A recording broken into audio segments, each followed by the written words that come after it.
Hi friends, welcome to our Mathihema YouTube channel. இன்றைக்கி நம்ம சேனலில் கரம் மசாலா எப்படி செய்யலான்னு பார்க்கலாம். அதுக்கு தேவையான இன்க்ரீடியன்ஸ் முதல்ல பார்த்துடலாம். 1/4 கப் மல்லி, ஒரு சின்ன ஸ்டிக், அப்புறம் ஒரு ஜாதிபத்திரி, அப்புறம் கிராம்பு 1 டேபிள் ஸ்பூன். அந்த கிராம்பில் வந்து இந்த மொட்டு இருக்குது பார்த்தீங்களா, இதோடு எடுத்துக்கோங்க. அப்படின்னா தான் நமக்கு வந்து டேஸ்ட்டு நல்லாயிருக்கும். இதே மாதிரி இருக்கிறத எடுத்துக்கோங்க.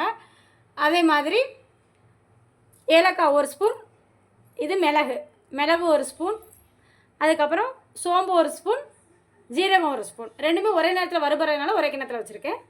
நெக்ஸ்ட்டு 3 பிரியாணி இலை, ஸ்டார் அனைஸ் ஒரு 3. இவ்வளோ தான் ஃப்ரெண்ட்ஸ், இதான் தேவையான இன்க்ரீடியன்ஸ். அதுக்கடுத்து இது எப்படி செய்யலான்னு பார்ப்போம் வாங்க. இப்போ இந்த கரம் மசாலாவை எப்படி வறுக்கலான்னு பார்ப்போம்.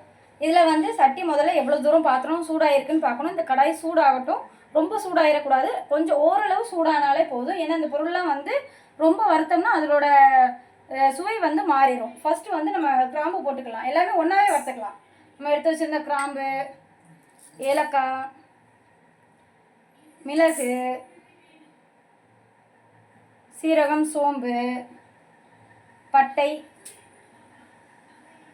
அதுக்கப்புறம் பிரியாணி இலை, 3 ஸ்டார் அனீஸ். இது எவ்வளோவுமே வந்து நம்ம போட்டுக்கலாம்.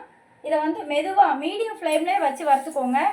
எப்படின்னா இந்த பாத்திரத்தில் உள்ள சூடு கொஞ்சம் அதில் படணும், அவ்வளோதான். ஏன்னா இது வந்து சீக்கிரம் வண்டு வச்சிரும். அதனால லைட்டாக சூடு பண்ணுறோம். ஃபுல்லாக சூடாயிடுச்சு, ஒரு வேளை கரிஞ்சிடுச்சு அப்படின்னா அதோட ஃப்ளேவரே மாறிடும். நமக்கு வந்து சாப்பிடும் போது ஒரு மாதிரி கசந்த மாதிரி இருக்கும். அதனால தான் ஒரு சிலர் வந்து செய்கிறது வந்து கசப்பாக இருக்கிற காரணம் அது வந்து ரொம்ப ஹீட் ஆகிடக்கூடாது. இப்போ லைட்டாக இந்த அளவு போதும். நமக்கு கொஞ்சம் மீடியம் ஃப்ளேம்லேயே வச்சு நம்ம இது பண்ணிக்கலாம். இந்த இப்படி தொட்டு பார்த்தோன்னா லைட்டாக சூடு ஏறிடுச்சு. இவ்வளோதான், இதுவே போதும். ரொம்ப நேரம் போட்டு நம்ம இது பண்ணோம்னா அதோட ஃப்ளேவர் மாறிடும், கசப்பு தன்மை வந்துடும், டேஸ்ட் மாறிடும்.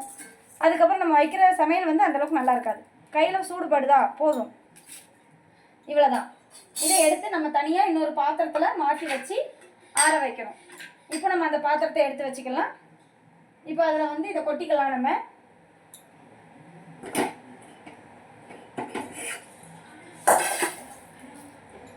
அதுக்கப்புறம் மல்லி, வரமல்லி எடுத்து வச்சுருந்தோம்ல, வரமல்லி இதையுமே லைட்டாக ஹீட் பண்ணாலே போதும். மல்லி எப்போவுமே நமக்கு வந்து சீக்கிரம் ஹீட் ஆயிரும்.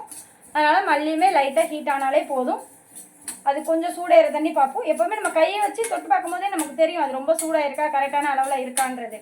இது வந்து இரும்பு பாத்திரம். இதில் வந்து டக்குன்னு அது சூடு வந்து கொஞ்சம் லேட் ஆனாலுமே அந்த பொருளில் வந்து சூடு இருக்கிறதுக்கு இது வந்து யூஸ் ஆகும். இன்னொன்று நம்ம அயனில் வந்து பண்ணுறதுனால நமக்கு வந்து அயன் கண்டென்ட் கிடைக்கும்னு சொல்கிறாங்க.